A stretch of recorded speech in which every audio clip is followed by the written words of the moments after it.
I am not a cat. Hello and welcome to this exploring session, the first of two, looking at Cleopatra by Samuel Daniel. This is a play that is a sequel to the tragedy of Antony, translated by Mary Herbert, or Mary, Countess of Pembroke, or Mary Sidney, depending on which name you prefer to use. There may or may not have been some arm twisting for this particular play to be written, and it does come in two versions. We are reading the first version printed in 1594. There is a later revised version that plays around with some of the orders of scenes and makes some general adjustments, which we may look at vaguely, but is more important for us in terms of trying to decide later on what we do with the text in terms of much more practical performance value thing. So yes, we're going to be reading through the first three acts today, as well as the sort of opening gambit of the dedication and the argument, to see what interesting information comes out of that. There is, I've just literally read a note here that I hadn't noticed before, that this may have actually, though it's a closet drama, it's for printing and publication and general reading, not necessarily expected to be performed. That there is a possibility that it was actually performed privately in the 17th century. So that's something I'm going to dig into a little more, because I've just literally read this bit of thing on a bit of paper in front of me that I didn't know about until just now. Reading the text, the first three acts today, will be reading Philostratus, and one of the choruses, or two of the choruses, is... You hopefully won't get too confused. You're cutting a bit in and out there, Greg. I'm going to come back to Greg. I am Greg. Yeah. Hello, try again, Greg. I can't see you moving at the moment.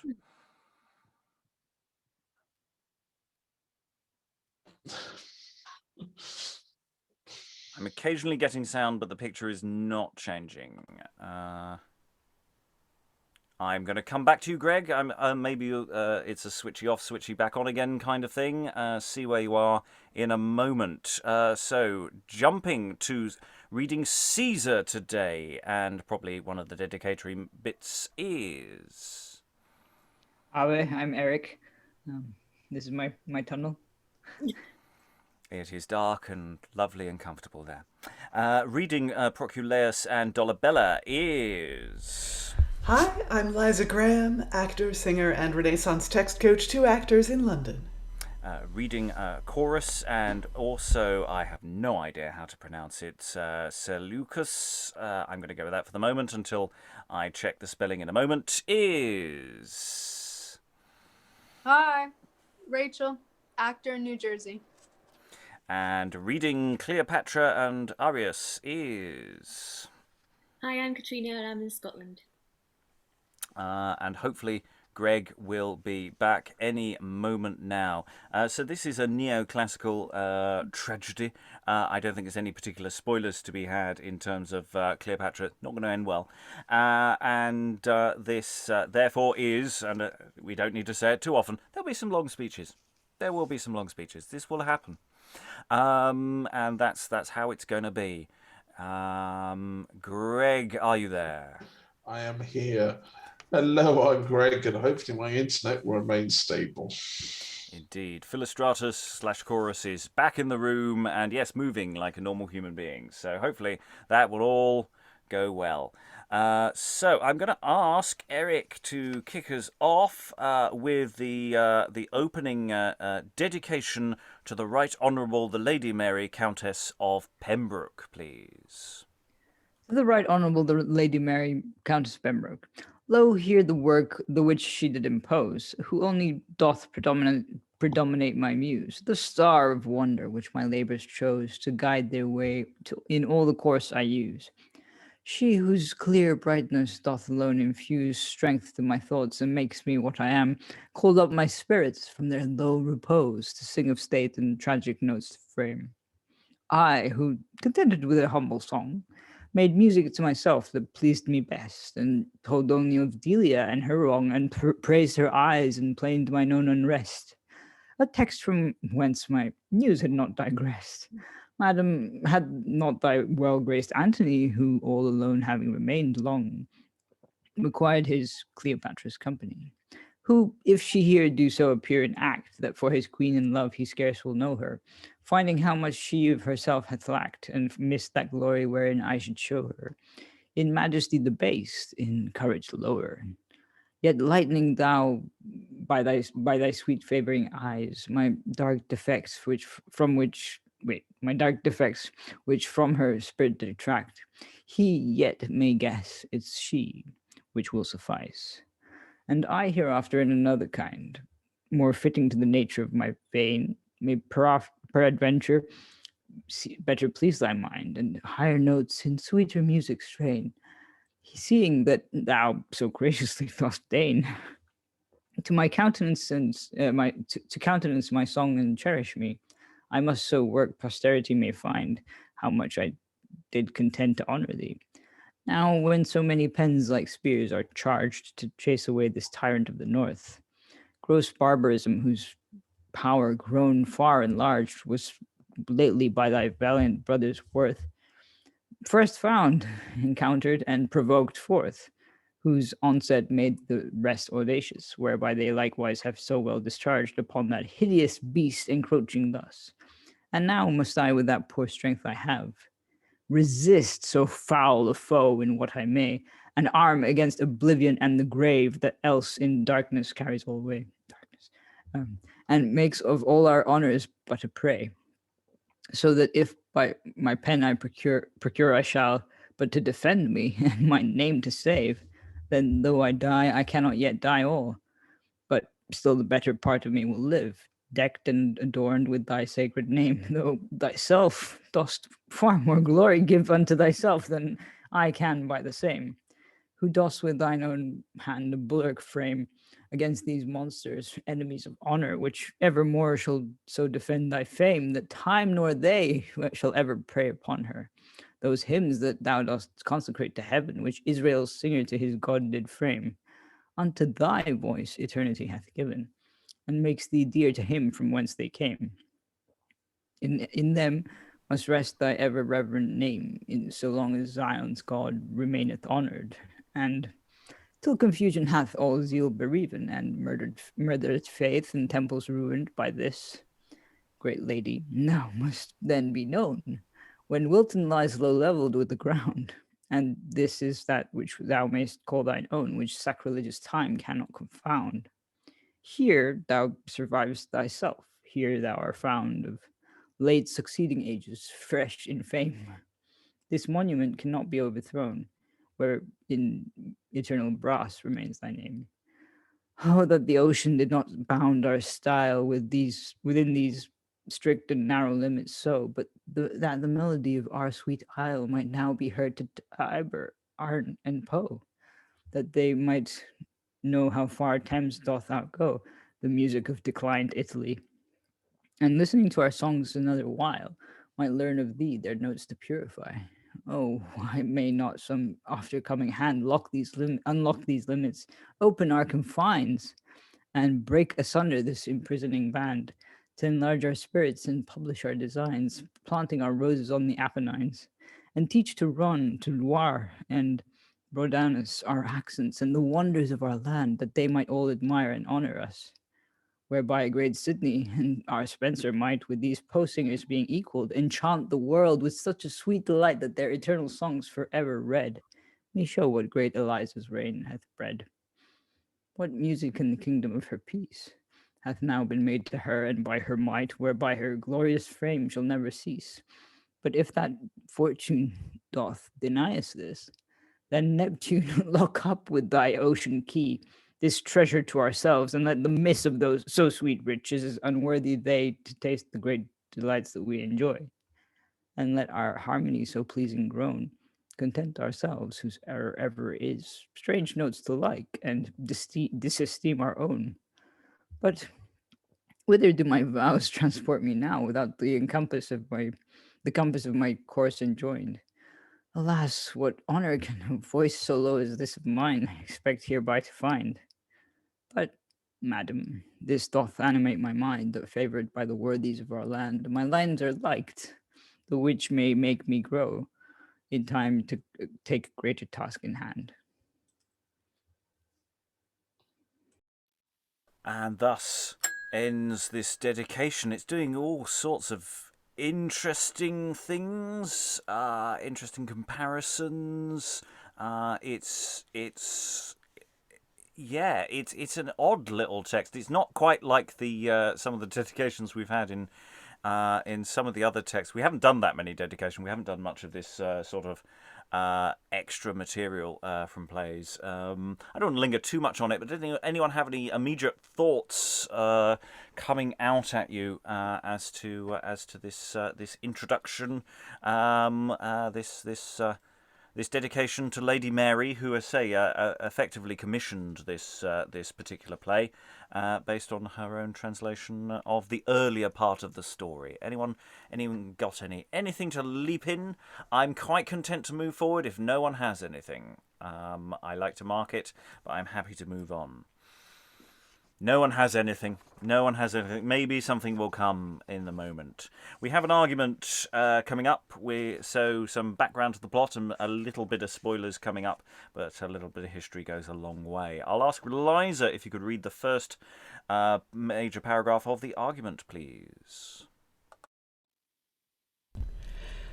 After the death of Antonius, Cleopatra, living still in the monument she had caused to be built, could not by any means be drawn forth, although Octavius Caesar very earnestly laboured it, and sent Proculeius to use all diligence to bring her unto him, for that he thought it would be a great ornament to his triumphs to get her alive to Rome. But never would she put herself into the hands of Proculeius, although on a time he found the means, by a window that was at the top of the monument, to come down unto her, where he persuaded her, all he might, to yield herself to Caesar's mercy, which she, to be rid of him, cunningly seemed to grant unto. After that Octavius in person went to visit her, to whom she excused her offence, laying all the fault upon the greatness and fear she had of Antonius, and withal seemed very tractable and willing to be disposed of by him. Rachael, if you could read the next paragraph, please. Whereupon Octavius, thinking himself sure, resolved presently to send her away to Rome, whereof Dolabella, a favourite of Caesar's, and one that was grown in some good liking of her, having certified her, she makes her humble petition to Caesar, that he would suffer her to sacrifice to the ghost of Antonius, which being granted her, she was brought unto his sepulchre, where after her rites performed, she returned to the monument, and there dined with great magnificence. And in dinner time came there once in the habit of a countryman, with a basket of figs unto her, who, unsuspected, was suffered to carry them in. And in that basket, among the figs, were conveyed the aspics, wherewith she did herself to death. Dinner being ended, she dispatched letters to Caesar, containing great lamentations, with an earnest supplication that she might be entombed with Antonius. Whereupon Caesar, knowing what she intended, sent presently with all speed messengers to have prevented her death, which notwithstanding, before they came, was dispatched. Greg, if you could complete this sequence, please. Cesario, the son which she had by Julius Caesar, conveyed before unto India, out of the danger of the wars, was about the same time of her death murdered at Rhodes, trained thither by the falsehood of his tutor, corrupted by Caesar. And so hereby came the race of the Ptolemies to be wholly extinct, and the flourishing rich kingdom of Egypt utterly overthrown and subdued. So, actually, it's an argument that really isn't interested in the backstory at all. It is really very much ploughing on straight into the action, giving us lots of interesting details. I'm looking forward to the finding the window at the top of the monument. I want there to be a great deal of action based on that particular detail. But yeah, that's very much setting us up for what we are about to witness and experience. Any thoughts about that opening bump in the printed version of the text from 1594 at this time? No, everyone feels very silent at this time. Oh, Eric. Well, it just kind of feels like the person doesn't really know who they're writing. Like Daniels doesn't know who they're writing, who he's writing to. It's like he changes like I and you, but then like you is not necessarily not necessarily his patroness or patron. I don't know if that's the appropriate. Anyway, and but then also changes from like, yeah, it kind of it's just interesting to think about in terms of. Yes, we shall preserve our culture and spread it to other countries, as the Romans did. And then sort of moving into this argument is just, yeah. Yeah, that element of eliding the subject of the play, the patroness, and also various potential deities as well. There's all sorts of options for praise there between subject and theme and person. Excellent. Okay, we're going to go into the text itself now. We're going to go dive into Act 1. The text has been partially tidied up. There are areas where question marks exist. So if you see something that looks really, really obviously wrong, then tread carefully. Tread carefully. We do have at least one S that may be an F coming up in just a few lines' time, and we're going to see where it goes. So this scene is all about Cleopatra. So Cleopatra, take it away. Yet do I live, and yet doth breath possess this hateful prison of a loathsome soul. Can no calamity nor no distress break heart and all and end a life so foul? Can Cleopatra live, and with these eyes behold the dearest of her life bereft her? Ah, can she entertain the least surmise of any hope that hath but horror left her? Why should I linger longer griefs to try? These eyes that saw what honour earth could give me do now behold the worst of misery, the greatest rack whereto fortune could drive me, he on whose shoulders all my rest relied, on whom the burthen of my ambition lay, the Atlas and the champion of my pride, that did the world of my whole fortune sway, lies fallen, confounded, dead in shame and dolours, following th' unlucky party of my love, the ensign of my eyes, than happy colours, that him to mischief, me to ruin drove. And now the model maid of misery, scorn to the world, born but for fortune's foil. My lusts have framed a tomb for me to lie, even in the ashes of my country's spoil. Ah, who would think that I were she who late, clad with the glory of the world's chief riches, admired of all the earth, and wondered at, glittering in pomp that heart and eye bewitches, should thus distressed, cast down from of that height, levelled with low disgraced calamity, under the weight of such affliction sigh, reduced to the extremest misery, am I the woman whose inventive pride, adorned like Isis, scorned mortality? Is't I, that left my sense to go without guide, that flattery would not let him know 'twas I? Ah, now I see. They scarce tell the truth that praise us. Crowns are beguiled, prosperity betrays us. But what is become of all that stately train, those troops that wont attend prosperity? See what is left, what number doth remain, a tome, 2 maids, and miserable I. And I to adorn the triumphs am reserved, a captive, kept to beautify their spoils, whom Caesar labours so to have preserved, and seeks to entertain my life with wiles. No, Caesar, no, it is not thou canst do it. Promise, flatter, threaten extremity, employ thy wits and all thy force unto it. I have both hands, and I will and I can die. Though thou of country, kingdom, and my crown, though thou of all my glory dost bereave me, though thou hast all my Egypt as thine own, yet hast thou left me that which will deceive thee, that courage with my blood and birth innated, admired of all the earth as thou art now, cannot by threats be vulgarly abated to be thy slave, that ruled as good as thou. Consider, Caesar, that I am a queen, and scorn the baseness of a servile thought. The world and thou dost know that what I have been, and never think I can be so low brought. The Rome should see my sceptre-bearing hands behind me bound, and glory in my tears. That I should pass, whereas Octavius stands to view my misery, that purchased hers. Oh, that purchased hers. No, disdain that head that wore a crown, should stoop to take up that which others give. I must not be, unless I be mine own. 'Tis sweet to die when we are forced to live. Nor had I troubled now the world thus long, and been indebted for this little breath. But that I fear, Caesar would offer wrong to my distressed seed after my death. 'Tis that which doth my dearest blood control. 'Tis that, alas, detains me from my tomb, whilst nature brings to contradict my soul the argument of mine unhappy womb.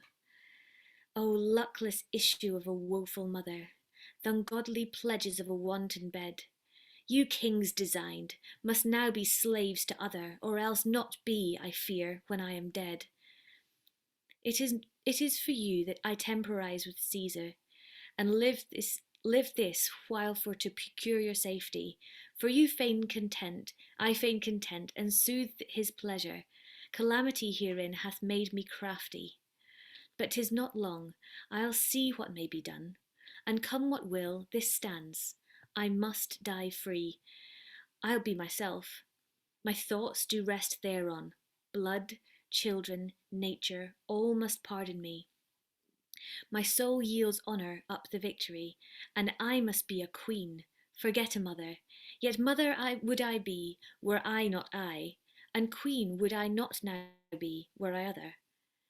But what know I, if the heavens have decreed, and that the sins of Egypt have deserved, that Ptolemy should fail, and none succeed, and that my weakness was thereto reserved, that I should bring confusion to my state and fill the measure of iniquity. Licentiousness in me should end her date, begun in ill-dispensed liberty. If so it be, and that my heedless ways have this so great a desolation raised, yet let a glorious end conclude my days. Though life were bad, my death may yet be praised, that I may write in letters of my blood a fit memorial for the times to come, to be example to such princes good that please themselves and care not what become. And Antony, because the world doth know that my misfortune hath procured thine, and my improvidence brought thee follow, to lose thy glory and to ruin mine by grappling in the ocean of our pride, to sink each other's greatness both together, both equal shipwreck of our states to bide, and like destruction to procure to either. If I should now our common fault survive, then all the world must hate me if I do it, sith both our errors did occasion give, and both our faults have brought us both unto it. I being first enamoured with thy greatness, thou with my vanity bewitched wholly, and both betrayed without word pleasant sweetness, the one ambitious spoiled, the other folly, for which thou hast already duly paid the statute of thy errors dearest forfeit, whereby thy gotten credit was decayed, procured thee by thy wanton deadly surfeit. And next is my turn, now to sacrifice to death and thee the life that doth reprove me. Our like distress I feel doth sympathise, and even affliction makes me truly love thee, which, Antony, I must confess my fault, I never did sincerely until now. Now I protest I do, Now I am taught in death to love, in life that knew not how. For whilst my glory in that greatness stood, and that I saw my state and knew my beauty, saw how the world admired me, how they wooed, I then thought all men must love me of duty, and I loved none. For my lascivious court, fertile in ever fresh and new choice pleasure, afforded me so bountiful disport, that I to think on love had never leisure.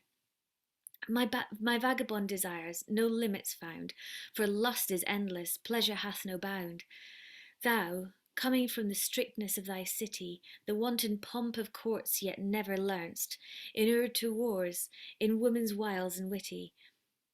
Whilst others feigned, thou fell'st to love in earnest, not knowing women like them best that hover, and make least reckoning of a doting lover.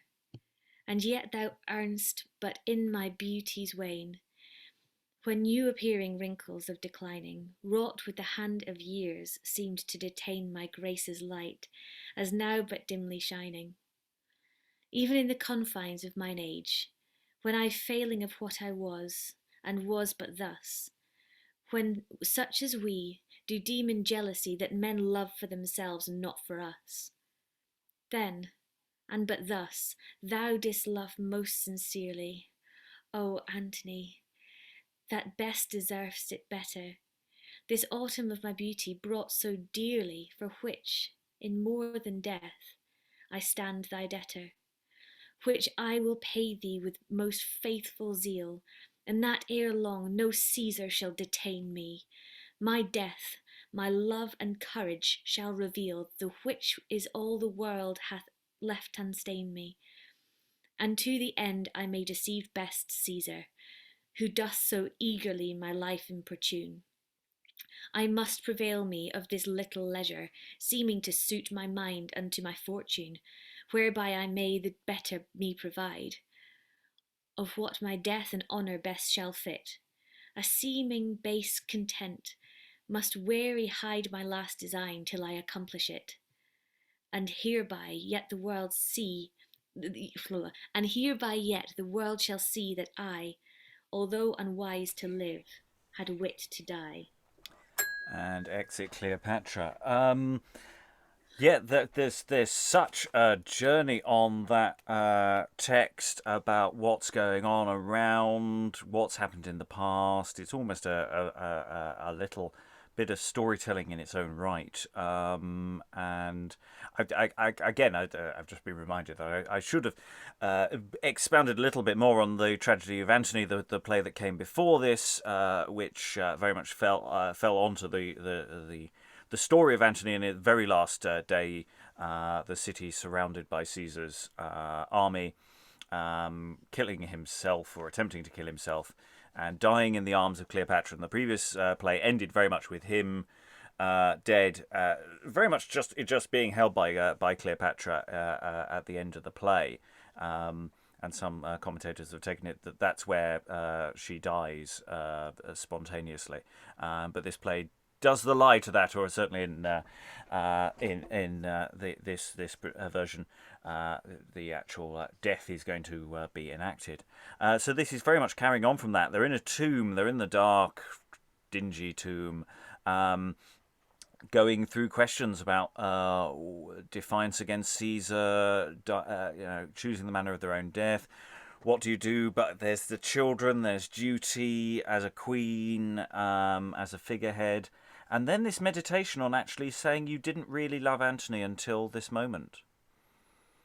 That, or you didn't realise what it really meant because of all the wonderful pleasures and things that the court afforded. So and going into what Antony and your relationship might have been as well as was, and it's a really interesting journey. I've been rattling on. Thoughts from the room? Who wants to come in on this? Eric. What I found interesting was that at the beginning of the speech, you get this bit about her being a mother and trying to protect her children and so on.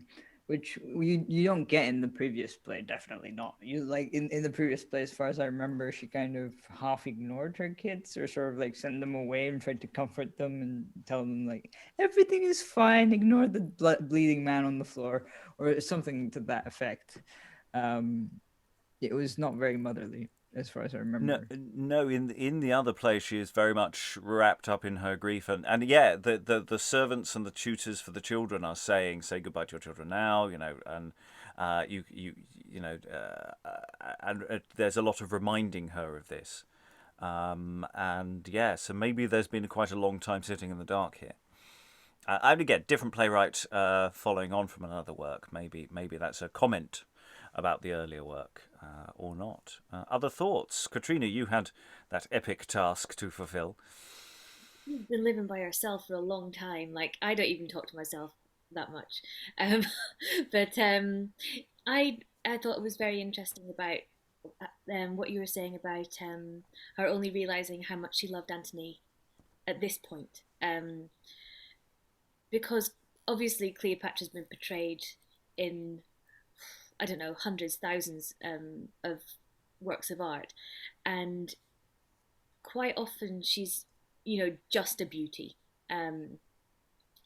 which made me think that, she's obviously being portrayed here as a highly political figure, and is there some kind of suggestion that the relationship that she built with Antony was for her political gain, and she was pursuing it in that way and didn't realize that she'd actually fallen in love with him until that point? Is that why? I don't know.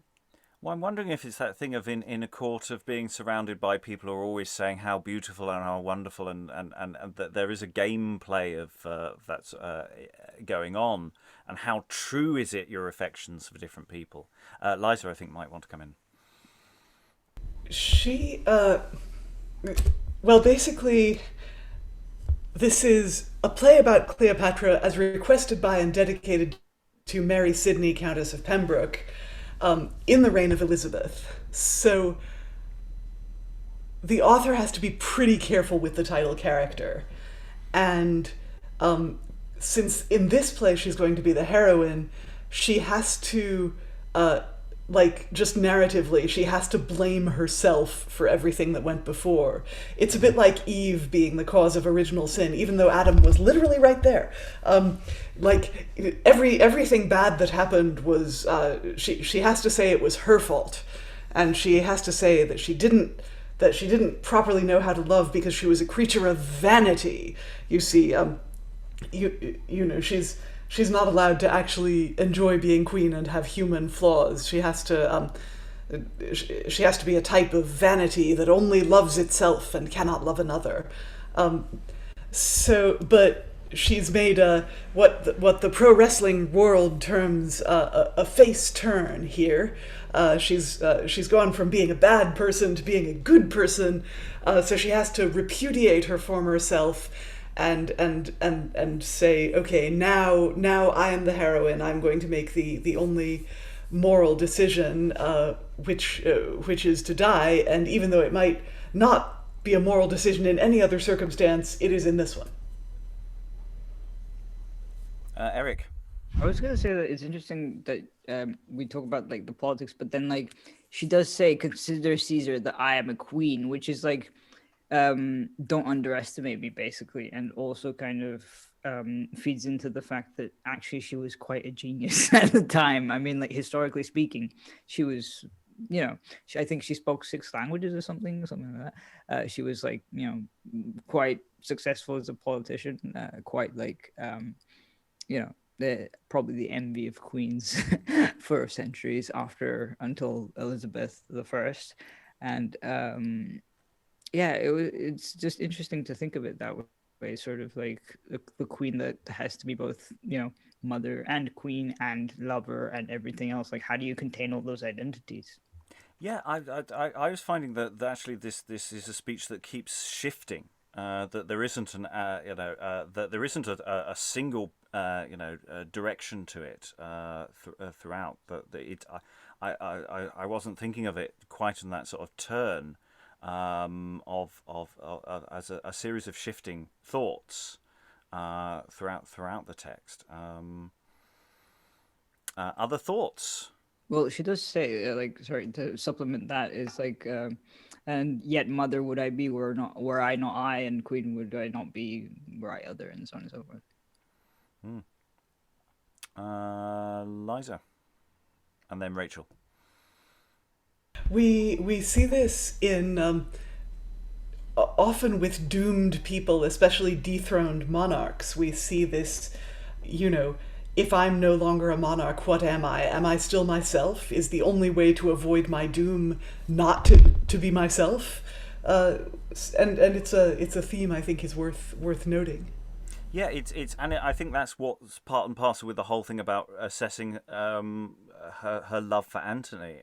Is that's part of that. There was a performance of being a queen earlier in court, and again, I'm feeling that crossover with being in the later days of Queen Elizabeth as well. This feels weirdly pointed at times, actually. I don't know if that reading is fair or not. Rachael. Oh, I was just it goes back and forth. Like every other line there's a rhyme, except in two places. Like she says, blood, children, nature, all must pardon me. My soul yields honor up to the victory. And then further down it's the hover and then lover lines. And I don't know if that's sort of a way of the poet indicating that there's, she's had the end of a thought with that, those two lines directly like rhyming with one another, and then another thought is beginning in the next way down those lines. Yeah, no, I like that. Yeah, that works. That works very well for me. I don't know how it's broken. It might be broken down into stanzas, so that might be something that, in the particular way we've got it laid out here, there might be more clues as to how to read it. I like Eric's comment in the chat there. The stream of consciousness quality to it. There is something there, I think, in that sense. But we can comment on it now, or someone can comment on it, and we have a chorus coming up now. I'll ask Rachael to do the first chorus, please. Coming up now to close the act, because this is it for the first act. It's just Cleopatra, and it's almost a show in its own right. So let's wind up this first act and this with a chorus. Behold what furies still torment their tortured breast, torment their tortured breast, who by their doing ill have wrought the world's unrest, which when being most distressed, yet more to vex their spirit, the hideous face of sin, and forms they most detest, stands ever in their sight, their conscience still within, the eternal larum is, that ever barking dog that calls upon their miss. No means at all to hide, man from himself confined, no way to start aside, out from the hell of mind. But in himself confined, he still sees sin before, and winged footed pain that swiftly comes behind. The which is evermore the sure and certain gain, impiety doth get, and wanton lose respect, that doth itself forget. And Cleopatra now well sees the dangerous way she took and cared not bow, which led her to decay, and likewise makes us pay for her disordered lust, the interest of our blood, or live a servile prey under a band unjust, as others shall think good. This hath her riot won, and thus she hath her state herself in us undone. Now every mouth can tell what close was muttered, how that she did not well to take the course she did. For now is nothing hid, of what she feared did restrain, no secret closely done, but now is uttered, the text is made most plain, that flattery glossed upon, the bed of sin revealed, and all the luxury that shame would have concealed. The scene is broken down, and all uncovered lies. The purple actors known, scarce men whom men despise, the complots of the wise, prove imperfection's smoke, and all what wonder gave to pleasure-gazing eyes, lies scattered, dashed, all broke. Thus much beguiled have, poor unconsiderate wights, these momentary pleasures, fugitive delights. And that closes the act. There's very much a case of this is following the structure of the first play, so that this matches in style the tragedy of Antony, which involves choruses with very, very short verse lines, and it's questionable how effective that is in French in the original from Tragedy of Antony. It's questionable how effectively that is translated in the English version. I'm not a fan of this chorus here.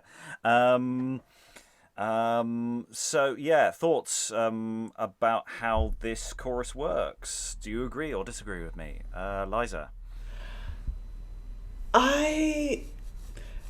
Well, the chorus, to assert their own moral ground, have to condemn Cleopatra, but I think the penultimate verse, the verse about concealment and revealing, is remarkable.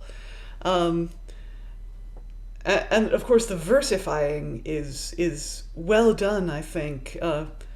For Daniel, apart from plays, is famous as a sonneteer, and you can tell he writes more like a poet than like a dramatist, but he still, some soul does still come through in the verse. Other thoughts? Rachael?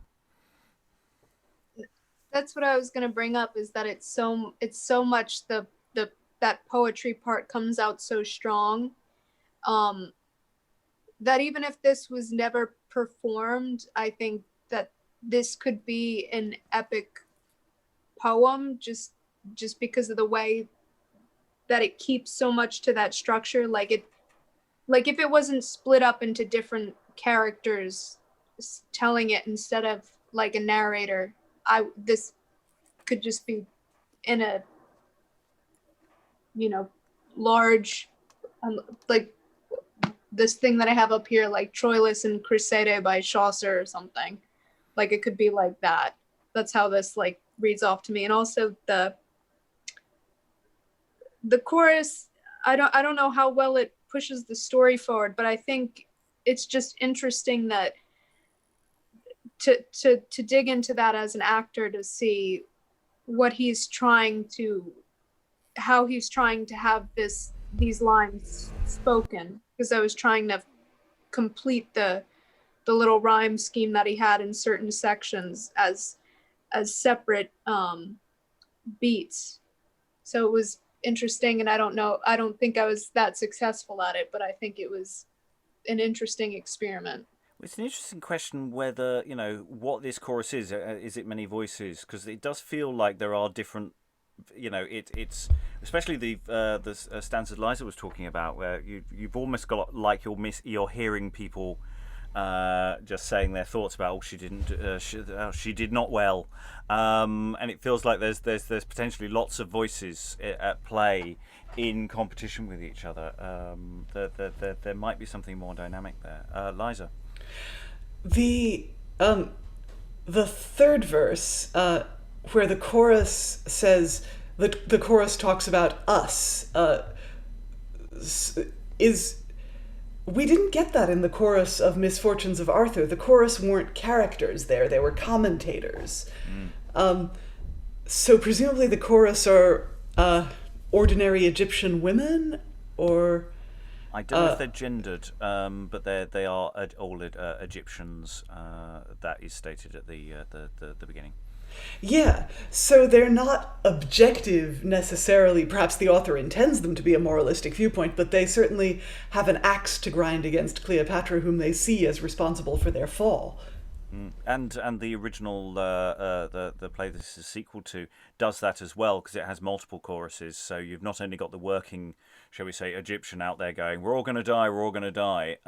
You also have the Roman soldiery going, being a soldier is a bit rubbish. We're maybe we're off to be sent to be killed doing some soldiering. So yeah, the idea that this is a very much a multiple voice thing, and that slightly changes its dynamic. It's not a single voice in that way. Rachael, and then Eric, I think. The Cleopatra, like her family comes like from Greece, like they were Greek, and they. Like, I don't think they were very popular with ordinary Egyptians because they were considered these kind of foreign kings and queens. So if the chorus is just your common ancient Egyptian person, coming up, it makes a lot of, kind of character and historical sense for them to criticize her because her family's not Egyptian. They don't have the same culture. Well, within the text, I mean, the element is she's lost. That's the thing. Nobody likes a losing monarch. All of these people might be horribly, horribly killed any time now. So there is that aspect as well. Eric. I was just gonna talk about like the sort of rhyme of it because it seems like there's and also like the structure because you've got the longer sentences in the middle and it seems to like sort of punctuate the change from one stanza to the next. Also, it's interesting how you've got like alternating rhyme until you get like a change of idea, which goes like sort of I don't know. You've got sort of I don't know. Looking for an example. He says. Stuff like and Cleopatra now sees the dangerous way and she took and cared not bow, which led to her decay, and then it goes and then decay rhymes with pain the next line, which adds to another idea, and then it just keeps going like sort of like it's kind of building. Yeah, and it is commenting on the previous scene. It's doing that chorusy thing, but I think again where we're talking about stream of consciousness with Cleopatra, I felt with the earlier play and with this play as well that these are not wholly structured thoughts. There's something very tumbly about them. So there is possibilities, but we need to move on. I'm afraid. We need to move into a scene with two people talking to each other. Yeah, I know, controversial. There's more of that to come. Not desperately long scenes, not a desperately long play. Act 2, Caesar and Proculeius. So Caesar speaking first, followed by Proculeius. Kingdoms I see we win, we conquer climates, yet cannot vanquish hearts, not force obedience. Affections kept in close concealed limits stand far without the reach of sword or violence. Who forced do pay us duty, pay not love. Free is the heart, the temple of the mind, the sanctuary sacred from above, where nature keeps the keys that loose and bind. No mortal hand can force open that door, so close shut up and locked to all mankind. I see men's bodies only ours, no more, the rest and others' right that rules the mind. Behold, my forces have vanquished this land, subdued that strong competitor of mine. All Egypt yields to my all-conquering hand, and all their treasure and themselves resign. Only this queen that hath lost all, to whom is nothing left except a mind, cannot into a thought of yielding fall, to be disposed as chance hath her assigned. But Proculeius, what hope doth she now give? Will she be brought to condescend to live? My lord, what time being sent from you to try to win her forth alive, if that I might, from out the monument, where woefully she lives enclosed in most afflicted plight. No way I found, no means how to surprise her. But through a grate at the entry of the place, standing to treat, I labored to advise her, to come to Caesar, and to sue for grace. She said she craved not life, but leave to die, yet for her children prayed they might inherit, that Caesar would vouchsafe in clemency to pity them, though she deserved no merit. So leaving her, for then, and since of late, with Gallus sent to try another time, the whilst he entertains her at the grate, I found the means up to the tomb to climb, wherein, descending in the closest wise and silent manner as I could contrive, her woman me descried, and out she cries, Poor Cleopatra, thou art ta'en alive. With that, the queen wrought from her side her knife, and even in act to stab her martyred breast, I stepped with speed, and held, and saved her life, and forth her trembling hand the blade did wrest. Ah, Cleopatra, why shouldst thou, said I, both injury thyself and Caesar so? Bar him the honour of his victory, who ever deals most mildly with his foe. Live, and rely on him, whose mercy will to thy submission always ready be. With that, as all amazed, she held her still, twixt majesty confused and misery. Her proud grieved eyes held sorrow and disdain, state and distress warring within her soul, dying ambition dispossessed her reign, so base afflictions seemed to control. Like as a burning lamp whose liquor spent with intermitted flames, when dead you deem it sends forth a dying flash, as discontent, that so the matter fails that should redeem it.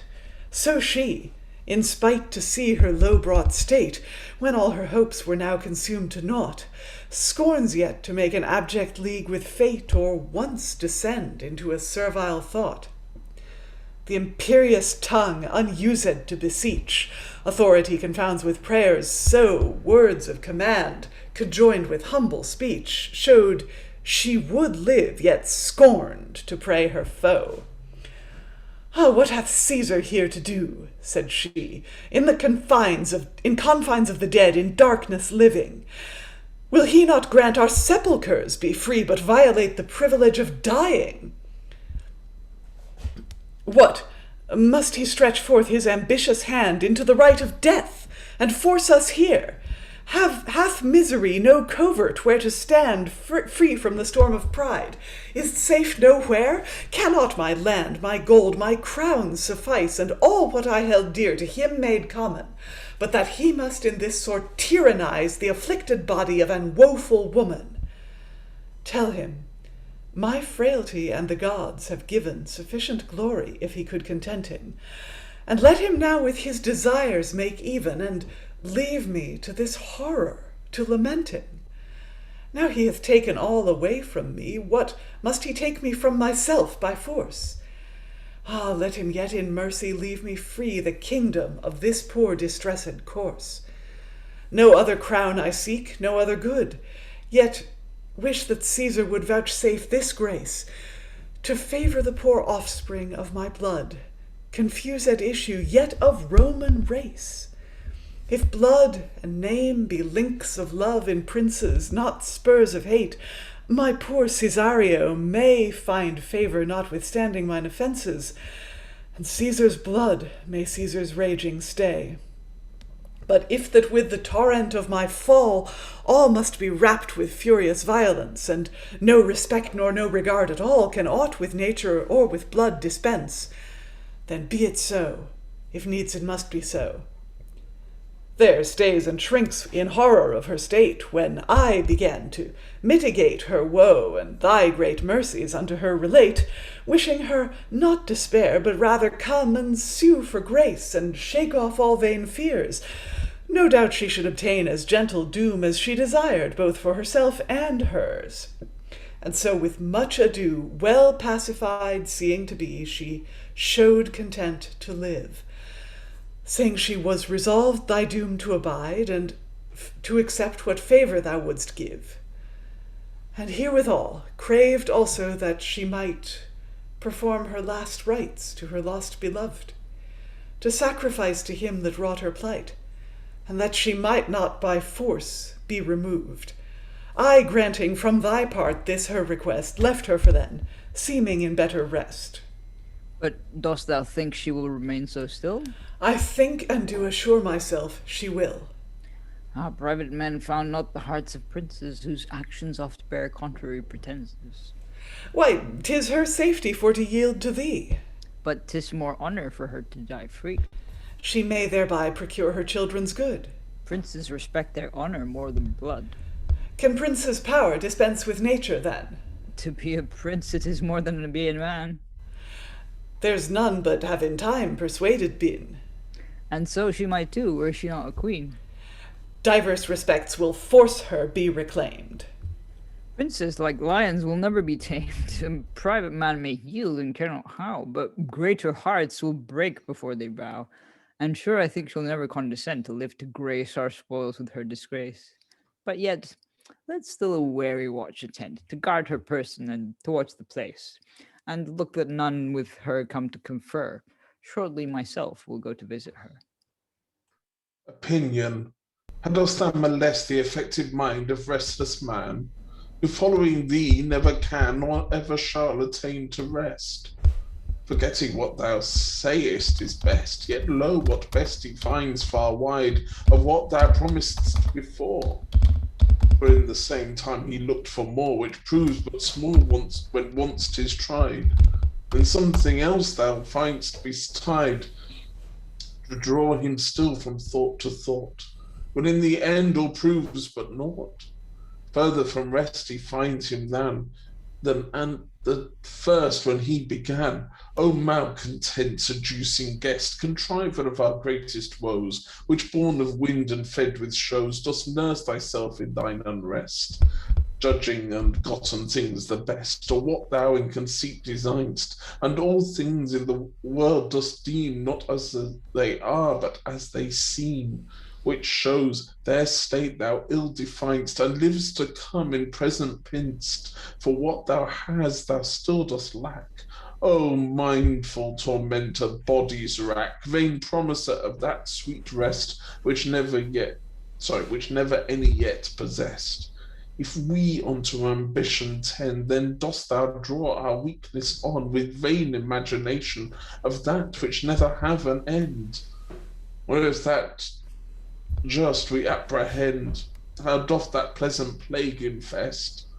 Oh, what strange forms of luxury thou straight dost cast to entice us by, and tell us thus that is ever best, which we have never yet possessed.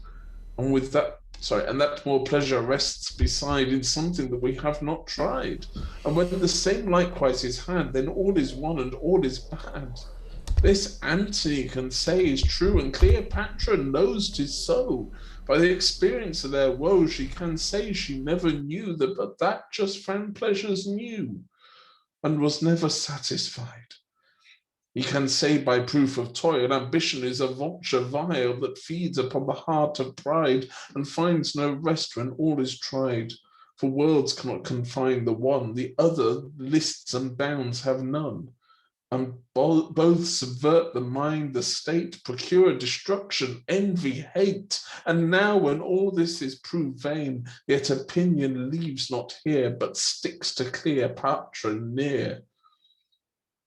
Persuading now had she still gain honour by death and fame attain. And what a shame it were to live, her kingdom lost, her lover dead. And so with this persuasion led, despair doth such a courage give, that naught else can her mind relieve, nor yet divert her from that thought. To this conclusion all is brought. This is that rest this vain world lends, to end in death, that all thing ends. And that is the whole act. We ran that through with chorus to the end there.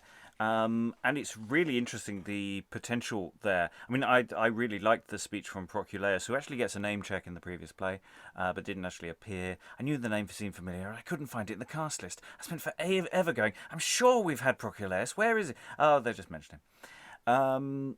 But he's got this quoted dialogue, and of course one of the possible things we could do with this is that the moment he says, and I went to meet Cleopatra, as the lighting change turns it around and the dialogue comes from Cleopatra, and then you can go back again. So there's ways of playing around with this that I quite like. Though of course the question is how much of it is true and how much is he's adjusted the words that may have been said. I wonder. And then we get this chorus talking about opinion. And that seems to be, what the chorus seems to be about, actually. It seems to be about what the rumor mill is doing and what thoughts are going through the populace, and how that functions. So yeah, interesting scenes. Thoughts from the room. Who wants to leap in?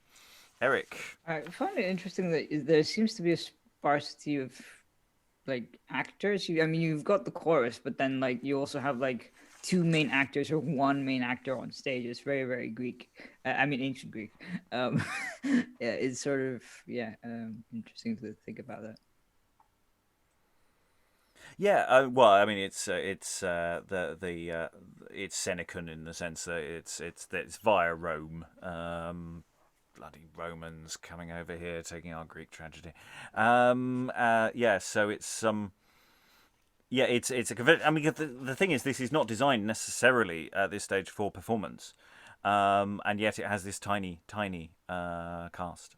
It's again, it's this sort of neoclassical convention of you don't use that many people and you don't directly show things. You describe them and you give people wonderful long speeches to talk about things that you could just put on stage. Which is why that temptation comes in of going, we've got a long bit of almost dialogue with Cleopatra. Let's maybe we could just get Cleopatra to say that. That'd be quite cool. Rachael. I feel like between Octavius and Cleopatra, there's the way him and Proculeius are talking. You know, Octavius is saying she's a prince, and Proculeius keeps bringing up that, you know, she's a woman and that he can. I think there's an element, you know, of that some of her fear is that, you know, she's been the lover of Julius Caesar and been the lover of Anthony, and you know, I don't think she wants to be Octavius's lover, and there seems to be like some element of they're not just coming for Egypt, but they're coming for her personally in a very you know, in a very unconsensual way. He wants to lead her in triumph, and he wants to abase her as part of his political move. I mean, that's what he wants. And it's interesting here, Proculeius sort of going, well, you know, maybe she'll allow that to happen, and maybe this will be fine. And Caesar's going, she's not going to let us do this. She knows what's going on. I think it's that on what I think it's that's part of her queen side. That's her fear, but I think there's also the other side that you could play it, that there is some personal, you know, unconsensual desire coming from Caesar, that's being promoted, that she could be like a concubine or something of his because she's you know, been the lover of one of his predecessors, and then, you know, of one of his main rivals. Well, it's interesting talking about princes, and talking about her as a prince, which is a very early modern way of talking about her. Is it's the thing is, he knows it's going to be very difficult to get any kind of control over a queen. And yeah, other thoughts, Eric. I was just going to mention that line about private men found not the hearts of princes, whose actions often bear contrary pretenses. And there's a part of me going, "You're performing this in front of the queen, really?" Well, there's no guarantee this is performed. Before anyone. I mean, it's a private gig, as it were. Yeah, it just feels like very sort of, you know, walking the line kind of between sort of not sacrilege, but like sort of, you know, insulting the queen. Sort of like, you know what, there is a division between the public and the private, and they think the opposite of what they're doing.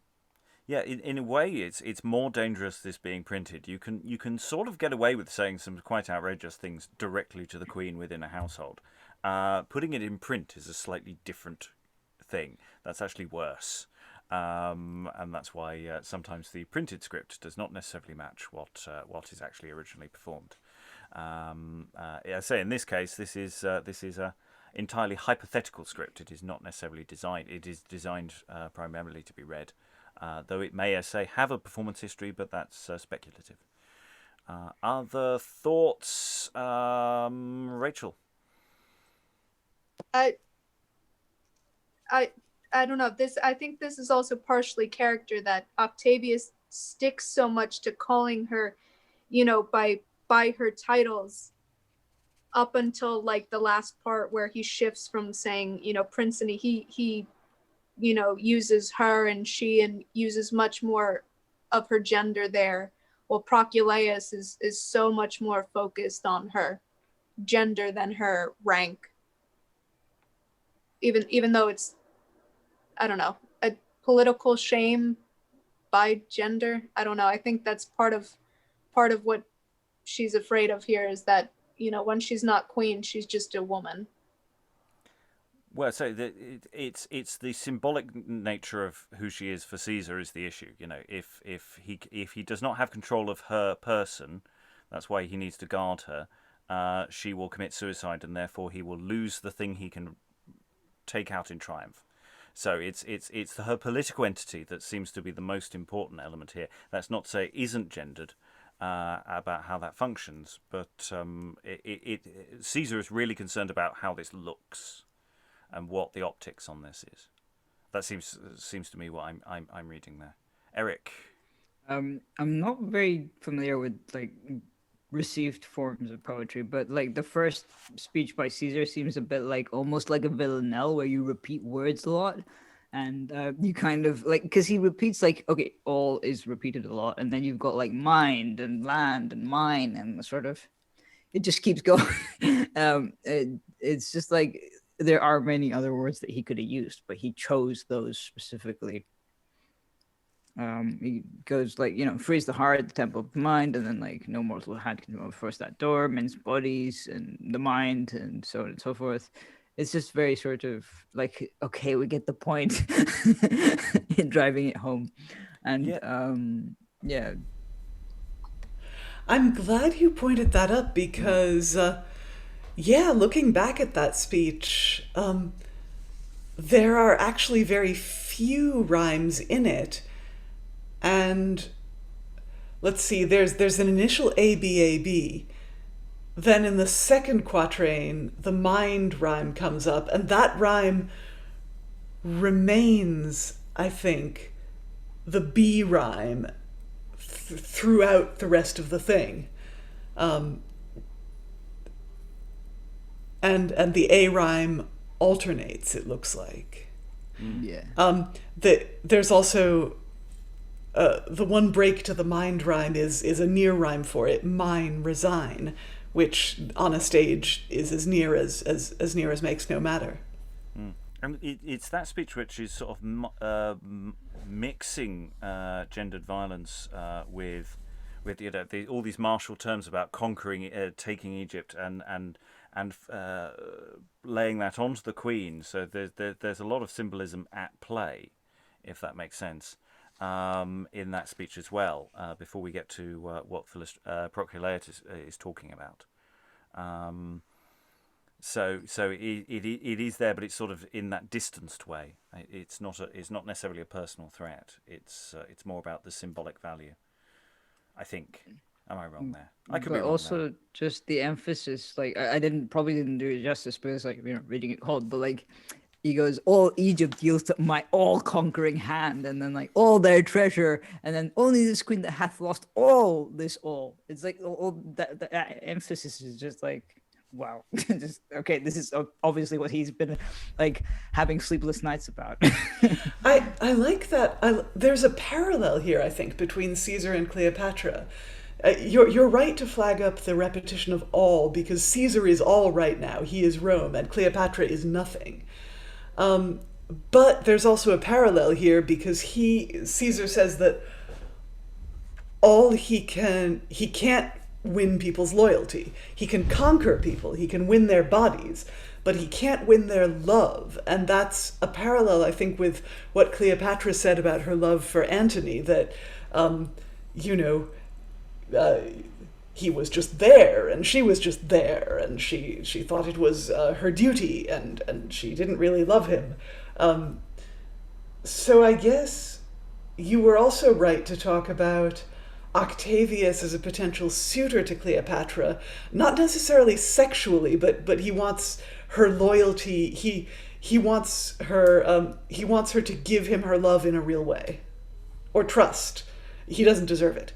I don't think he believes it's going to happen. It's maybe what he wants, but when Proculeius is coming out and saying she's said all this great stuff, she's going to do what you want, and I don't think he buys it for a second. Make sure she's guarded, because I don't believe a word of it. I think Proculeius is really taken in. Well, you don't get to be Caesar by taking people at their word. No. Anyway, we need to move on. We have an Act 3 to do. We will run this through. So we start with Philostratus, the philosopher who was in the first play, very much sort of heckling the people. And then Arius, who I don't think we have any is a new person, entirely unknown. Greg, hopefully, is both visual and oral here, and so we will see, or oral rather. So Philostratus, having a chat with Arius. How deeply, Arius, am I bound to thee. Thou savest from death this wretched life of mine, obtaining Caesar's gentle grace for me when I of all helps else despaired but thine. Although I see in such a woeful state, life is not that which should be much desired, sith all our glories come to end their date, our country's honour and our own expired. Now that the hand of wrath have o'ergone us, living, as 'twere, in the arms of our dead mother, with blood under our feet, ruin upon us, and in a land most wretched of all other, when yet we reckon our life, when yet we reckon life our dearest good, and so we live, we care not how we live, so deep we seal impressed in our blood that touch which nature with our breath did give.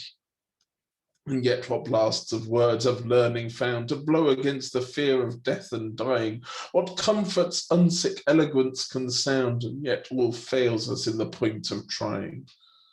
For whilst we reason with the breath of safety, without the compass of destruction living, what precepts show we then? What courage lofty in taxing other fears in counsel giving? When all this air of sweet contrived words proves but weak armour to defend the heart. But for when this life, pale fear and terror boards, where are our precepts then? Where is our art? Oh, who is he that from himself can turn, that bears about the body of a man? Who doth not toil and labour to adjourn the day of death by any means he can? All this I speak to the end, myself to excuse, for my base begging of a servile breath, wherein I grant myself much to abuse, so shamefully to seek to avoid my death. Philostratus, that self-same care to live possesseth all possesseth all alike, and grieve not then. Nature doth us no more than others grieve, though we speak more than men, we are but men. And yet, in truth, these miseries to see, wherein we stand in most extreme distress, might to ourselves sufficient motives be to loathe this life, and weigh our death the less.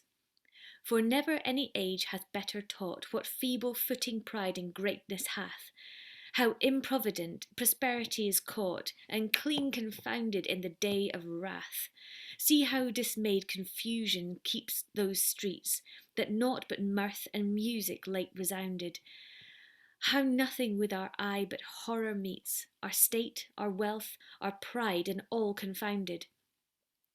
Yet what weak sight did not discern from far this black arising tempest all confounding? Who did not see we should be what we are, when pride and riot grew to such abounding? When dissolute impiety possessed the unrespective minds of such a people?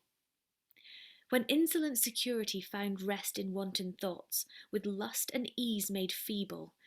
Then when unweary peace with fat-fed pleasure, new fresh invented riot still detected, purchased with all the Ptolemies' rich treasure, our laws, our gods, our mysteries neglected? Who saw not how this confluence of vice, this inundation of disorders, must at length of force pay back the bloody price of sad destruction, a reward for lust? O thou and I have heard and read and known of like proud states, as woefully encumbered, and framed by them examples for our own, which now among examples must be numbered. For this decree a law from high is given, an ancient canon of eternal date, in consistory of the stars of heaven, entered the book of unavoided fate, that no state can in height of happiness, in the exaltation of their glory stand, but thither once arrived, declining less, ruin themselves, or fall by others' hand. Thus doth the ever-changing course of things run a perpetual circle, ever turning, and that same day that highest glory brings us unto the point of back returning. For senseless sensuality doth ever accompany felicity and greatness, a fatal witch whose charms do leave us never, till we leave all in sorrow for our sweetness, when yet ourselves must be the cause we fall, although the same must be first decreed on high, our errors still must bear the blame of all. This must it be, earth asks not heaven why. Yet mighty men with wary jealous hand strive to cut off all obstacles of fear, all whatsoever seems but to withstand their least conceit of quiet held so dear, and so entrench themselves with blood, what crimes, with all injustices their fears dispose. Yet for all this we see, how oftentimes the means they work to keep are means to lose. And sure I cannot see how this can stand with great Augustus' safety and his honour, to cut off all succession from our land, for her offence that pulled the wars upon her. Why must her issue pay the price of that? The price is life that they are rated at. Cesario too issued of Caesar blood. Plurality of Caesars are not good. Alas, what hurt procures his feeble arm? Not for it doth, but that it may do harm. Then when it offers hurt, repress the same. 'Tis best to quench a spark before it flame. 'Tis inhumane and innocent to kill. Such innocence seldom remains so still, and sure his death may best procure our peace. Competitors the subject dearly buys, and so that our affliction may surcease, let great men be the people's sacrifice. But see where Caesar comes himself, to try and work the mind of our distressed queen, to apprehend some false hope, whereby she might be drawn to have her fortune seen. But yet I think Rome will not see that face that quell her champions, blush in base disgrace. And there will briefly pause. Yes, Caesar and Cleopatra are about to wander on, but we'll just take a little moment to discuss who gets punished here. What happens to the children? Won't somebody think of the children? What happens to the failed line of a ruling dynasty? So two philosophers discussing the finer points of state politics and individual personages. Thoughts from the room? Liza. Well, if I were directing this play, which, as you say, seems much to be written to be read and say, look what great rhymed verse I can write.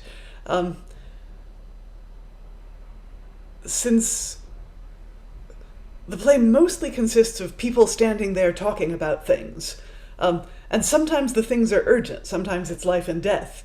But I would be in a bit of despair as to how to stage this scene. This might be a scene for the old RSC trick where you have them both naked in a bathhouse just to have something happen.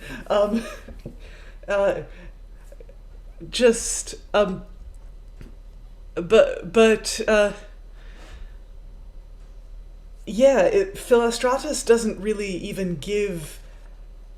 Philostratus seems on the face of it to be empathetic with Caesarion. Um, and that seems to be the biggest conflict in this scene, that where we go to the one-line battle over Caesarion's fate. Yeah, it's a throat clearing for the entrance of Caesar and Cleopatra and setting up some of the stakes in play. I think when you're talking about how does one, and you're right, how does one stage this scene with massive cuts? I don't see that this isn't a scene. This is the throat clearing for what we are about to read, and in a stage context, and I've got a very clear idea how this would be staged. I know how I'd record it as audio or in other mediums, but for a stage, I'm very much seeing a double bill of the tragedy of Antony, the tragedy of Cleopatra, with some hefty cuts. I know that works, at least for the tragedy of Antony, because I've already done it. And the similar with this, and I have other thoughts about that, which I will probably share in the future. At the end of tomorrow's session, probably. Other thoughts? Am I being unfair? Is Liza and I being really mean to Philostratus and Arius? Any staunch defenders for their entirety of their lengthy speeches?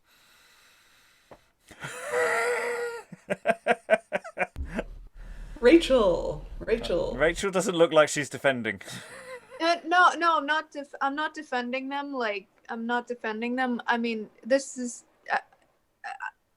this could just, like, if you could argue anything for it, this is just like how the chorus before, it was like, what are people gossiping about and what are they saying? This could be, just these more heightened court figures talking about this, because Cesario, shouldn't he be I don't know, is Cesario Julius Caesar's son or Anthony's? Because if he's Julius Caesar's, then isn't he supposed to be next in line? And this is like the cutting off of that, the end of the line for this, regency, and it could kind of be a moment where there's talk of conspiracy in her court. I don't know. Yeah. I mean, it's absolutely it's what Caesar will want to do. Is he will want to make sure he has absolute control over this situation. And one of these philosophical questions is, what's better, stability or the odd dead child? I'm totally misrepresenting what was actually said in that scene, by the way. Other thoughts, Katrina? I was just wondering whether, since the play wasn't performed certainly regularly, if at all, whether this scene is more a sort of token dialectic. You've got your classical philosophers, and one's got one side of the argument, one's got the other, and neither of them really believe what they're saying. They're just doing it as an exercise. I'm sure they do believe what they're saying, but that was traditionally how rhetoric and dialectic were taught, and it would just be a really nice kind of nod to the classical world and the classical traditions that this play sits in historically. Yeah, I think that's a really good shout for it. I think there's several things going on. We've got a callback to the earlier play with the Philostratus, who is much more engaging with the question of the people being doomed by a surrounding army. So this is a slightly less urgent, less shouty speaker's corner kind of character here. As well as also, as I say, just setting up the issues for the scene that we're about to have now, which we do need to read. So, Eric, hold on to that thought. Hold on to it. Keep it warm and snug. We will get to it at the end. So we have a scene now with various people. We have Caesar, we have Cleopatra, we have Seleucus, Dolabella, and I'll also ask Rachael at the end of the scene to read the chorus too. What, Cleopatra, dost thou doubt so much of Caesar's mercy that thou hidest thy face? Or dost thou think thy offences can be such that they surmount the measure of our grace? Unmute. There we go. Right. O Caesar, Not for that I fly thy fight. My soul is this sad retire of sorrow chose, but that my oppressed thoughts abhorring light, like best in darkness my disgrace t'enclose. And here to these close limits of despair, this solitary horror where I bide, Caesar, I thought no Roman should repair more after him, who here oppressed died. Yet now, here at thy conquering feet I lie, poor captive soul, that never thought to bow, whose happy foot of rule and majesty stood late on that same ground thou standest now. Rise, queen. None but thyself is cause of all, and yet would all were but thine own alone, that others' ruin had not with thy fall brought Rome her sorrows to my triumphs moan. For breaking off the league of love and blood, thou makest my winning joy again unpleasing, sith the eye of grief must look into our good, throw the horror of our own bloodshedding, and all we must attribute unto thee. To me, Caesar, what should a woman do oppressed with greatness? What was it for me to contradict my lord, being bent thereto? I was by love, by fear, by weakness made an instrument to such designs as these. For when the Lord of all the Orient bade, who but obeyed? Who was not glad to please? And how could I withdraw my succouring hand from him that had my heart, or what was mine? The interest of my faith in straitest band, my love to his most firmly did combine. Love? Alas, no, it was the innate hatred that thou and thine hast ever borne our people, that made these sick old means to have us scattered, to disunite our strength and make us feeble, and therefore did that breast nurse our dissension, with hope to exalt thyself, to augment thy state, to prey upon the rack of our contention, and, with the rest of our foes, to joy thereat. O Caesar, see how easy 'tis to accuse whom fortune hath made faulty by their fall. The wretched conquered may not refuse the titles of reproach he's charged withal. The conquering cause hath right, wherein you art the vanquished, still is judged the worser part. Which part is mine, because I lost my part? No lesser than the portion of a crown. Enough for me, alas, what needed art to gain by others, but to keep mine own? But here let weaker powers note what is, to neighbour greater competitors too near. If we take part, we oft do perish thus. If neutral bide, both parties we must fear. Alas, what shall the forced partakers do when following none, yet must they perish too? But Caesar, sith thy right and cause is such, be not a heavy weight upon calamity. Depress not the afflicted overmuch. The chiefest glory is the victor's lenity. The inheritance of mercy from him take, of whom thou hast thy fortune and thy name. Great Caesar, me a queen at first did make, and let not Caesar now confound the same. Read here these lines which still I keep with me, the witness of his love and favours ever. And God forbid this should be said of thee, that Caesar wronged the favoured of Caesar. For look what I have been to Antony, think thou the same I might have been to thee. And here I do present thee with the note of all the treasure, all the jewels rare that Egypt hath in many ages got, and look what Cleopatra hath, is there. Nay, there's not all set down within that roll. I know some things she hath reserved apart. What vile, ungrateful wretch, darest thou control thy queen and sovereign? Caitiff as thou art. Hold, a poor revenge can work so feeble. Ah, Caesar, what a great indignity hands is this, that here my vassal subject stands to accuse me to my lord of treachery. If I reserve some certain woman's toys, alas, it was not for myself. God knows, poor miserable soul, that little joys in trifling ornaments in outward shows. But what I kept, I kept to make my way unto thy Livia and Octavia's grace, that thereby in compassion moved they might mediate thy favour in my case.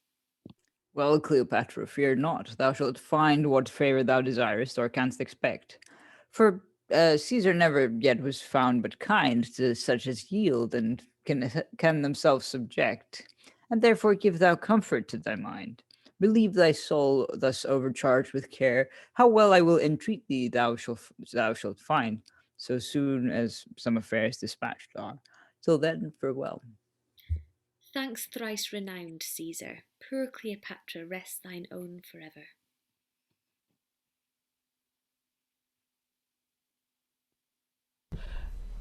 No marvel, Caesar, though our greatest spirits have to the power of such a charming beauty been brought to yield the honour of their merits, forgetting all respect of other duty. Then whilst the glory of her youth remained the wondering object to each wanton eye, before her, full of sweet with sorrow waned, it came to the period of this misery. If still even in the midst of death and horror such beauty shines through clouds of age and sorrow, if even those sweet decays seem to plead for her, which from affliction moving graces borrow, if in calamity she thus could move, what could she do adorned with youth and love? What could she do then, when as spreading wide the pomp of beauty in her glory dight, when armed with wonder she could use beside the engines of her love, hope and delight? Beauty, daughter of marvel, oh, see how thou canst disgracing sorrows sweetly grace. What power thou show'st in a distressed brow, that makes affliction fair, gives tears their grace. What can untressed locks, can torn rent hair, a weeping eye, a wailing face, be fair? I see then artless feature can content, and that true beauty needs no ornament. What, in a passion, Dolabella? What?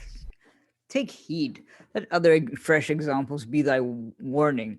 What mischiefs these so idle humours breed, whilst terror keeps us from a true discerning. Indeed, I saw she laboured to impart her sweetest graces in her saddest cheer, presuming on the face that knew the art, to move with what aspect so ere it were, but all in vain. She takes her aim amiss. The ground and mark her level much deceives. Time now hath altered all, for neither is she as she was, nor we as she conceives. And therefore now 'twere as she left, such badness. Folly in youth is sin, in age 'tis madness. And for my part, I seek but to entertain her, some feeding hope to draw her forth. The greatest trophy that my travails gain is to bring home a prize of such worth. And now, sith that she seems so well content to be disposed by us, without more she with her children shall to Rome be sent, whilst I by Syria thither take my way. O fearful, frowning Nemesis, daughter of justice most severe, that art the world's great arbitress, and queen of causes reigning here, whose swift sure hand is ever near, eternal justice, righting wrong, who never yet desertest wrong, the proud's decay, the weak's redress, but through thy power everywhere dost raise the great and raise the less made great dost ruin to show the earth what heaven can do. Thou from dark closed eternity, from thy black cloud hidden seat, the world's disorders dost descry, which when they swell so proudly great, reversing the order nature's set, thou givest thy all-confounding doom, which none can know before it come, the inevitable destiny, which neither wit nor strength can let, fast chained unto necessity. And mortal things doth order so, the alternative course of weal or woe, of lo the power of heaven do play, with travailed mortality, and doth their weakness still betray, in their best prosperity. when being listed up so high, they look beyond themselves so far, that to themselves they take no care, whilst swift confusion down doth lay their late proud mounting vanity, bringing their glory to decay, and with the ruin of their fall, extinguish people, state, and all. But it is justice that all we, the innocent poor multitude, for great men's faults should punished be, and to destruction thus pursued. Oh, why should the heavens us include within the compass of their fall, who of themselves procured all?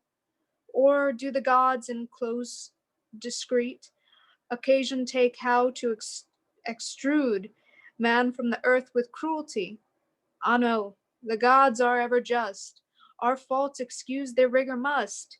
This is the period fate set down to Egypt's fat prosperity, which now unto her great groan must perish thus, by course must die, and some must be the causers why this revolution must be wrought, as born to bring their state to naught, to change the people and the crown, and purge the world's iniquity, with which vice so far hath overgrown. As we, so they that treat us thus, must one day perish like to us. It's the fates. It's the fate. The time is the voices. They were telling us it was happening now. Liza. That last stanza is extraordinary. I mean, it's a fairly common point of philosophy, but I don't know. To say those lines in Elizabeth's England seems to me audacious.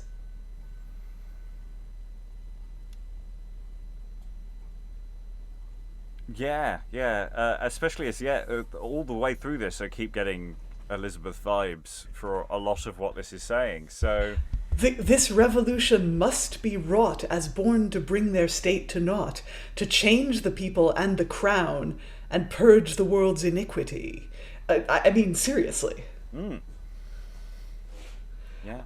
You can see why this wasn't spoken on the professional stage. Well, yeah. I mean, it's interesting. The later rewrites do seem to be an attempt to make it slightly more active as a potentially stageable thing. Regardless of the political implications of what they're talking about, and this element of the story has always been politically a bit tricksy about any failing dynasty. That's always a dangerous thing at any time. But it seems that this original draft is very much about sticking with the first play, making it a companion piece, making them two sound similar and follow similar themes. I love the fact that Cleopatra seems to have an auditor with her. I particularly like that. I'm just going, no, I think you've got to carry the 4. On that lovely list of things you're giving up there. You may have Cleopatra must exit surely before Dolabella's speech. That's a conversation between Dolabella and Caesar. Certainly, when we get to Caesar's speech, it seems to be as though she's not in the room.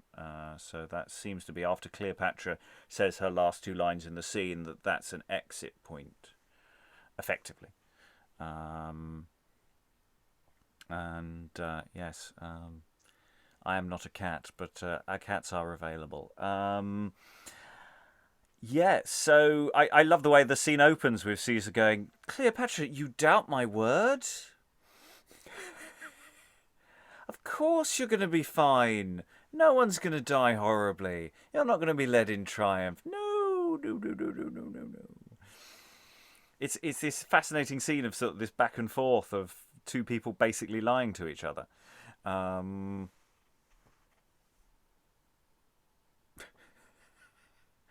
Well, on both sides, it seems to be feigned love, and they both know perfectly well there's no love on either side. Yeah. She's pretending to submit, he's pretending to have mercy. Yes, and they're pretending that they believe each other, and I don't think that they really ever do believe each other. It's this fascinating political game that people play in situations where everybody knows that the other people are lying as well. Eric? Well, also there's I can't remember which part of the scene it is. Oh yeah, no, where Cleopatra goes, "Poor captive soul that never thought to bow," and like you can kind of see her like, because then he goes, "Rise, queen." So like I'm assuming he kind of maybe she's kneeling at his feet or whatever, and yeah, I think she mentions it actually, if I'm not mistaken, here at "Thy conquering feet I lie," and it's just like it's such a powerful scene, but who actually has the power in that room is like very interesting to consider because she obviously knows what she wants to do, like the rest of the well, not the play, but I mean her life, or and he obviously wants like sort of to sort of parade her around in triumph, but also just the thing of him going "Rise, Queen" is just very sort of I'm pulling the strings here. Oh, there's a massive power play, and yes, there's kneeling, hiding her face, so the kneeling is perhaps very extreme. She doesn't want to look at him.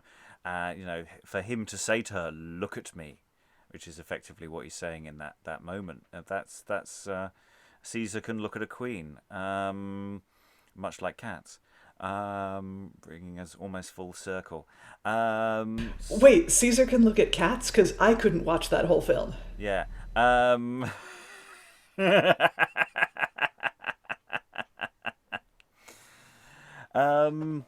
Getting a bit off topic, but never mind. So we're 3 acts into this text. General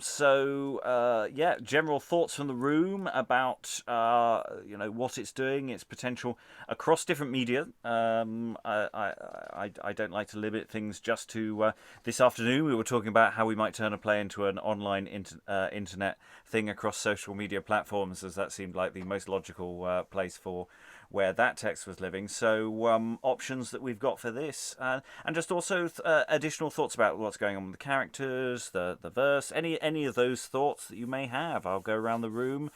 Greg, do you have anything? You've been mostly invisible.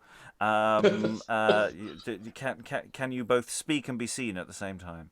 Ooh, don't know about that. I'm finding this very difficult for an obvious reason. Hopefully, yeah, really interesting play. I find the unspoken between the lines almost as interesting as what's actually being said, and especially in that last scene with Caesar and Cleopatra being yeah, almost flirting, but you know that they're both doing it for effect rather than anything else. No, really interesting play. Looking forward to hearing the rest after you've recorded it tomorrow. Yeah, it's that thing about neoclassical drama is it's so much of it's in the reactions and what other people in the room are doing. Yes, people are making long speeches, but actually the dynamism comes when you can actually get people in the room doing things to each other, which obviously we can't do because we're on Zoom. One day we'll be able to meet in person. One day. Eric, final thoughts? I was just thinking that it's actually a very tidy play because you've got like Cleopatra's first speech, and then you've got Caesar's thing, and then they finally meet in Act 3. It's very sort of like, but like normally in a non-neoclassical play, you would expect them to meet from the first scene or maybe the second one, but this is just not that kind of play. Or just delay it till Act 5. There's so many options available. Liza, final thoughts? Well, this is a good poem, and I'm still not sure if this is a good play.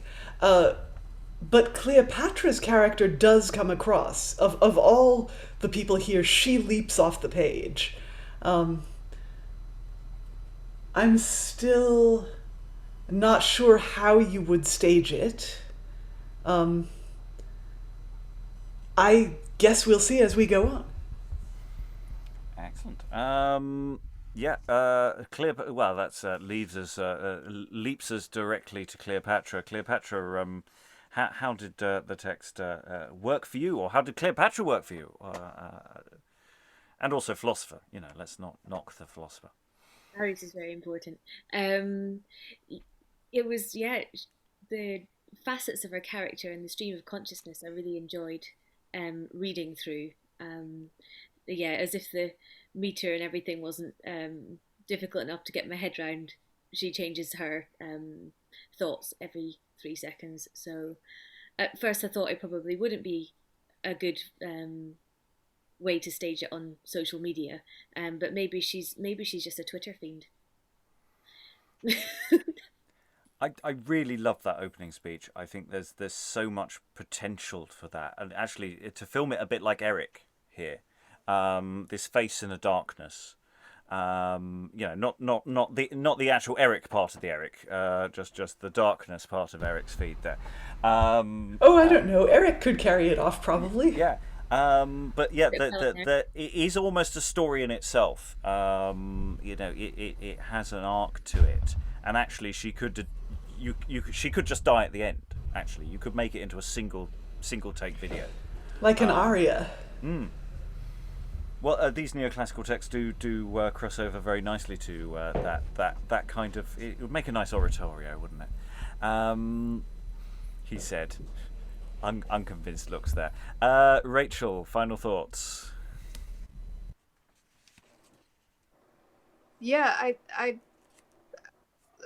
what Greg said, that there's so much going on that they're not saying, just with all the bullshit that they're throwing in each other's faces, that lying to each other, that there's so much underneath that is I think is very interesting to explore further. And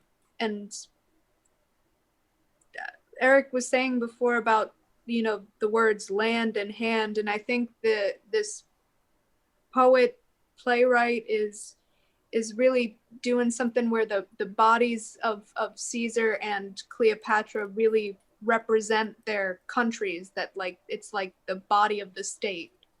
They're the body of the state, and it's very it makes it very sensual, I think, the language that and I think that creates a lot of this subtext that's going on between Cleopatra and Caesar and their fight for power. This is very interesting, and if I can come tomorrow, I'd like to come back and see what you guys do with it tomorrow. Yeah, the more the merrier. The more the merrier. Right, that's it for this half of the play, or slightly over under half actually, of the play. It's not a very long play, so we're stretching it out a bit actually to fill it over 2 sessions. It's sort of about a session and a half, really. It's not a long text, and that's always the advantage with the neoclassical play. If it's got long speeches and is also long, then that is not always the easiest thing to work with. But this is reassuringly brief, and that gives me so many thoughts in my head about what can be done with it, because there's so much less material to be worrying about moving around. So I see lots of potential with this. I particularly like the connection of doing this with the tragedy of Antony. I like doing the story in 2 quite distinct separate halves, one focusing on Antony and one focusing on Cleopatra, even though one does feature in the other. I think if you blur the 2 together, you lose the focus as to who you're supposed to be caring about. And this doing it in 2 entirely separate things is I heartily recommend. Anyway, thanks to all the wonderful readers in the room. Till next time, farewell. I am not a cat.